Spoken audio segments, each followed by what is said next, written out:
अच्छा साहब, जिस तरह से साथ साहब कह रहे हैं, शाफी हुसैन साहब भी कह रहे थे, आप उनसे पूछ भी रहे थे ये बात, तो अब इस्तेहकाम में पाकिस्तान पार्टी का भी अगर हो जाता है अलायंस और काफ लीग का भी हो जाता है, तो नून लीग के जो पास है वो क्या बचेगा? देखिए, एक चीज़ तो मैं बिल्कुल क्लियर कह सकता हूँ कि जो इंतखाबी घोड़े हैं ये इंतहाई नाकाबिल एतबार हैं, और अगर इनकी मदद से अगर आप कोई सल्तनत खड़ी करना चाह रहे हैं तो वो मैं समझता हूँ इंतहाई नापायदार होगी, किसी वक्त भी जो है वो कलकला सकती है। वो एक जुमला है ना, वो जो हिंदुस्तान की एक बड़ी मशहूर है कि बानमती ने कुंभा जोड़ा, कहीं की ईंट कहीं का रोड़ा, और फिर जब ये सारे अपने मफादात इकट्ठे करते हैं, फिर एक वक्त आता है कि मफादात तकसीम होने लगते हैं तो वो टहनी झिड़ने लग जाती है और तमाम एक दूसरे के खिलाफ वो कस्में खाते हैं, एक महाज खड़े कर देते हैं। फिर एक वक्त आता है कि अवामी मसाइल लेकर पैदा हो जाते हैं, तो ये इनसे कोई उम्मीद नहीं लगा लेनी चाहिए। दूसरी बात जो आप बात कर रही हैं, देखिए मैं समझता हूँ मुस्लिम लीग नून पंजाब तो छोड़े, उनको लाहौर में उनको बहुत बड़ा मुकाबला है। उन्होंने जो अब तक सर्वेज करवाए हैं लाहौर में सिवाय 2 या 3 सीटें हैं लगभग, जो मेरी इतला है कि इसके अलावा वो सीट उनकी पोजीशन नहीं है कि वो कामयाबी हासिल कर सके, जिसके लिए वो आईपीपी से भी ताउन जो है वो मांग रहे हैं। फॉर एग्जांपल, एक हलके में एक तरफ सरदार अयाज सादिक साहब खड़े हो, दूसरी तरफ अलीम खान खड़े हो, तो क्या वहां पर सीट एडजस्टमेंट कैसे करेंगे? ये इनके लिए बहुत बड़ा मुकाबला होगा। और इन्हीं के मुकाबले में अगर पीटीआई मैदान में हुई और वो आ गई तो फिर आप अंदाजा करें 8 दिसंबर को मौसम बहुत जबरदस्त होगा, फिर आप उसको भूल नहीं सकते। लेकिन सारा रिजल्ट आएगा 8 फरवरी को, 8 फरवरी को कि वहां मौसम क्या होता है और कौन सी जमात कहां खड़ी होती है। जो खामोश वोटर है अगर वो निकल आया तो फिर आपके सामने ही है। फिर जो ये तैयारियां हैं, ये जो इंतखाबी घोड़े मिला रहे हैं, मौसम कैसा होगा? आप और अदील, मैं सॉरी, आपकी इजाज़त से मेरीन एक सवाल हसन से और अदील से पूछना चाहता हूँ। मैं बड़ा छोटा सा तालिब इल्म हूँ जमहूरियत का, कानून थोड़ा बेहतर समझता हूँ, लेकिन जमहूरी उसमें रिवायत में हसन, जब हम सब तस्लीम कर चुके हैं कि मेजॉरिटी इन पार्टीज़ के साथ नहीं है, इसके अंदर किसी को शक है को पाकिस्तान में कोई ऐसा बंदा रह गया जिसका ख्याल है कि नहीं मेजॉरिटी पॉपुलेशन है लोगों के साथ? जी जी अदिल साहब, अगर आप दोनों में से कोई शक करना चाहे तो जरूर बताएं। अदिल साहब की बारी है। नवाज शरीफ साहब का खिताब नहीं सुन रहे, वो कहते हैं ये 25 करोड़ अवाम नहीं मैं तो एक कायद को चाहती नवाज शरीफ साहब को। नहीं अस्तगफिरुल्लाह, 25 करोड़ तो उन्होंने कम कहा। हम सब के सीनों में 2-2 दिल होते तो हम सब 2-2 वोट देते। लेकिन नवाज शरीफ साहब की दुनिया से अगर थोड़ी हकीकत की तरफ का सफर हम तय करें, क्या कहेंगे आप? तो हम सबको इस बात का पता है कि अगर पॉपुलेशन का मेजॉरिटी किसी पॉलिटिकल पार्टी के साथ नहीं है तो उसकी हुकूमत कैसे बनाएंगे? साहब जो बात कह रहे हैं ना, जी जी, मुझे साद रसूल साहब का जो तय किया हुआ पैरामीटर है इससे इख्तलाफ है। उसकी रीजन ये है कि कभी भी किसी जमात के पास भी किसी जमात के पास भी 100% तो क्या 60-70% भी कोई पॉपुलैरिटी नहीं होती। मिसाल के तौर पे आप पिछले इंतखाबात का टर्नआउट उठाकर देखें तो ये टर्नआउट कितना बनता है? ये 45, 50, 51, 52%। और उस वक्त कितना वोटर था? उस वक्त मेरी बात सुन लें पहले। उस वक्त टर्नआउट जो बनता है उसमें 4 करोड़ टोटल वोट पड़ता है, 4.5 करोड़।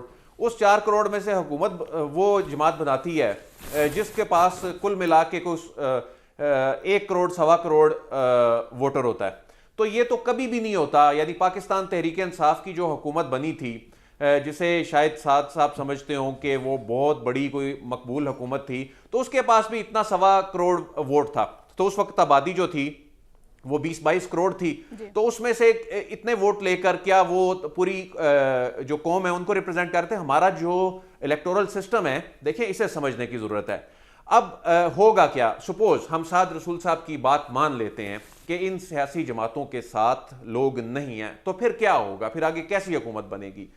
देखें, जो पीटीआई की सिचुएशन नजर आ रही है ना, खुद पीटीआई ये कह रही है, उन्होंने उनका जो कल उनकी जानिब से एक रद्द अमल भी जारी किया गया था, उनका अपना मौकफ ये बता रहा है कि उन्हें खदशा है कि वो इलेक्शन से बाहर होते दिखाई दे रहे हैं। क्योंकि जब बल्ला बैलेट पेपर से अगर आउट हो जाता है तो ये सियासी जमात टेक्निकली आउट हो जाती है। जो हमारे इलेक्शन के डायनामिक्स को थोड़ा सा भी समझने वाले लोग हैं, उसका मतलब यही होता है कि जब आपका इंतखाबी निशान आउट हो जाता है तो वो जमात आउट हो जाती है। ये जमात बैन नहीं होगी, ये कानून में लिखा हुआ है। वो इंट्रा पार्टी इलेक्शन वाला जो मामला है उसके कॉन्सिक्वेंसेस के नतीजे में बज़ाहिर तो ये नजर आ रहा है। उसके बाद जो सिचुएशन नजर आती है, अगर टर्नआउट बढ़ता है तो फिर मुल्क की सियासत में आजाद उम्मीदवार जो हैं वो बहुत अहमियत इख्तियार कर जाएंगे। और आजाद उम्मीदवार जो होते हैं वो किसी पार्टी डिसिप्लिन के अंडर नहीं आते और वो हमेशा से फिर वो गेम तब्दील करने की सलाहियत रखते हैं। और हमने देखा कि जो अभी गुज़िश्ता असेंबली थी उसमें सिचुएशन क्या थी, जब कोई पार्टी की छतरी तले कोई आता है तो उस पर 63A और इन चीज़ों का इतलाक होता है। अगर टर्नआउट नहीं बढ़ता और बल्ला बैलेट पेपर से बाहर हो जाता है, जो कि खुद PTI को खदशा है, उनके रद्द अमल से लग रहा है, तो ऐसी सूरत में फिर फायदा इन जमातों को होगा। देखें अभी भी जिस तरह के पोल्स आ रहे हैं जिसमें पाकिस्तान तहरीक इंसाफ की पॉपुलैरिटी की भी बात की जाती है, वहां सेकंड नंबर पे उन पोल्स में जहां PTI की पॉपुलैरिटी की बात भी की जाती है तो सेकंड नंबर पे PMLN नजर आती है। वहां पर उन पोल्स की बात कर रहा हूं, ये मैंने कंडक्ट नहीं किए, ये वो जो सोशल मीडिया पे और ओवरऑल जो ये बात हो रही होती है। तो उस सूरत में टर्नआउट कम होने की सूरत में फिर फायदा होगा नून लीग को। अच्छा, जहां तक मामला है ना सीट एडजस्टमेंट की बात हो रही थी कि जी सीट एडजस्टमेंट नून लीग इसलिए कर रही है कि नून लीग को जी जरूरत है कि एंगेज करने की, कि उसने हुकूमत बनानी है, तो ये सीट एडजस्टमेंट्स लाइबिलिटीज हैं। इनके अलावा यानी काफ लीग की हद तक तो चलो समझ आती है कि MNAs के 4 हलकों में इनको उनके जो स्ट्रांग होल्ड हैं कोई इतना बड़ा मसला नहीं होगा, लेकिन IPP जो है वो एक लाइबिलिटी है नून लीग के लिए। और जो IPP ये समझ रही है कि नून लीग उन्हें जो उनकी रिक्वायरमेंट है को 20 से ज्यादा नशिस्तें बड़ी और जो 40 के करीब जो छोटी नशिस्तें हैं MPs की, ऐसा बिल्कुल भी नहीं वो करने जा रहे जो नून लीग है।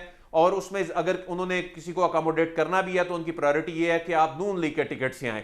और जाहिर है कि पार्टी डिसिप्लिन के अंदर रहते हुए लोगों को वो अकोमोडेट करेंगे तो आगे जाके वो फिर कम ब्लैकमेल होंगे, जिस तरह के हमने माजी करीब में देखा कि पार्टी टिकट 63A इसका क्या इंपैक्ट होता है। तो ये तो कोई बहुत बड़ी कोई IPP के साथ कोई बहुत बड़ा कोई गेम चेंजर कोई इत्तेहाद नहीं हो रहा। ये वो कमिटमेंट्स हैं जो PTI की हुकूमत गिराते हुए इन ये जो मुनखरिफ लोग हैं इनके दरमियान हुई थी, और ना IPP को बहुत बड़ा कोई इंपैक्ट क्रिएट करने जा रही है।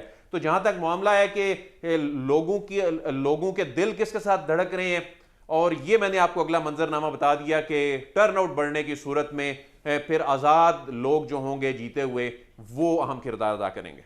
जी ठीक है आदिल साहब, अभी तो हतमी फैसला होना है ना, अभी अलायंस किसके साथ होगा ये तो अभी नून लीग का वाज़ेह मौक़िफ़ जो है वो अभी तक सामने नहीं आ सका। आदिल साहब ने तो कर दिया है हतमी फैसला। जी सर, होना क्या है, मुझे कर दिया है, बाकी तो एक कागजी कार्रवाई है ना, वो फॉर्म भरने ये तो सर ये तो उनका तज्जिया था ना, ये तो आने वाला वक्त बताएगा एक्चुअल में होने क्या जा रहा है।